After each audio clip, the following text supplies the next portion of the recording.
मध्य प्रदेश के बीजेपी के उप मुख्यमंत्री जगदीश देवड़ा ने शेखी बघारते हुए ये कहा कि भारतीय सेना और सारे सैनिक नरेंद्र मोदी के चरणों में नतमस्तक हैं। ये बात कोई कैसे बर्दाश्त कर सकता है? हमारी बहादुर शौर्य पराक्रमी सेना के बारे में हमारा दुश्मन ये नहीं कह सकता है। और बीजेपी का एक मंत्री और बीजेपी के उप मुख्यमंत्री इस तरह की बात कहेंगे और हम मूक दर्शक बने रहेंगे।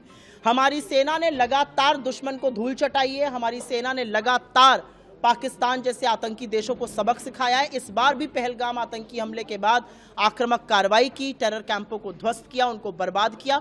और उसके बाद बीजेपी के लोगों की ये हिमाकत, ये हिम्मत कैसे हो रही है कहने की कि हमारी सेना नरेंद्र मोदी के चरणों में नतमस्तक है। ये सेना का अपमान है, तिरस्कार है और हम इसके कतई मूक दर्शक बनकर देखेंगे नहीं।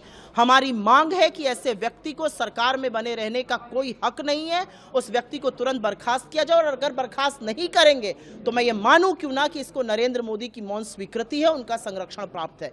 आप ये देख लीजिए कि विजय शाह जो मंत्री हैं मध्य प्रदेश सरकार में और जिन्होंने इतनी घिनौनी अभद्र बात एक बहुत ही बहादुर वीर सैनिक बेटी कर्नल सोफिया कुरैशी के लिए की, उनके खिलाफ क्या किया बीजेपी ने? कोई एक कार्रवाई हुई? उनके खिलाफ क्या किया सरकार ने? हाथ पे हाथ धरे बैठी रही जब तक कि जबलपुर हाईकोर्ट ने एफआईआर का आदेश नहीं दिया। और एफआईआर भी ऐसी बनाई गई जिस पर हाईकोर्ट को ये टिप्पणी करनी पड़ी, इसमें ऐसा कुछ भी नहीं है जिससे कि अभियुक्त के ऊपर मामला चल सके। आपने उनको बचाने के लिए एफआईआर बनाई है या उनको दोष डालने के लिए बनाई है? कोर्ट ने उसमें सुधार करने को कहा है और कोर्ट फिर से ये मामला सुनेगा। लेकिन ये पूरी तरह से बीजेपी का असली चाल चरित्र और चेहरा दिखा देता है दुनिया को, देश को। ये वही लोग हैं जो मुखबिरी करते थे, माफीनामे लिखते थे। इनकी रगों में बलिदान का नहीं, मुखबिरी का खून दौड़ता है और इसलिए ये सेना का इस तरह के से अपमान और तिरस्कार करते हैं। लेकिन मैम, इनको जाति पता लग जाती, उन्होंने तो आज के ट्वीट किया तो बाकी दो लोगों को भी जाति पता लग जाती। मेरा अपना मानना है कि भारतीय सेना के बारे में बोलते वक्त हर व्यक्ति को कॉशियस रहना चाहिए,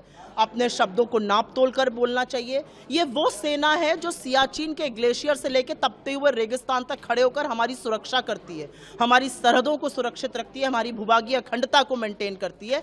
इसके बारे में किसी भी तरह की टिप्पणी करना मेरे ख्याल से बिल्कुल गलत है। लेकिन बीजेपी इसको किसी भी तरह से डिफेंड नहीं कर सकती है। उन्होंने ये कहा, फलाने ने ये कहा, इसलिए हम सेना को कह देंगे कि प्रधानमंत्री के चरणों में नतमस्तक है। ये बिल्कुल बर्दाश्त नहीं हो सकता है। बिल्कुल गलत किया है बीजेपी के नेता ने और उनको अपने पद पर बने रहने का कोई भी हक नहीं है।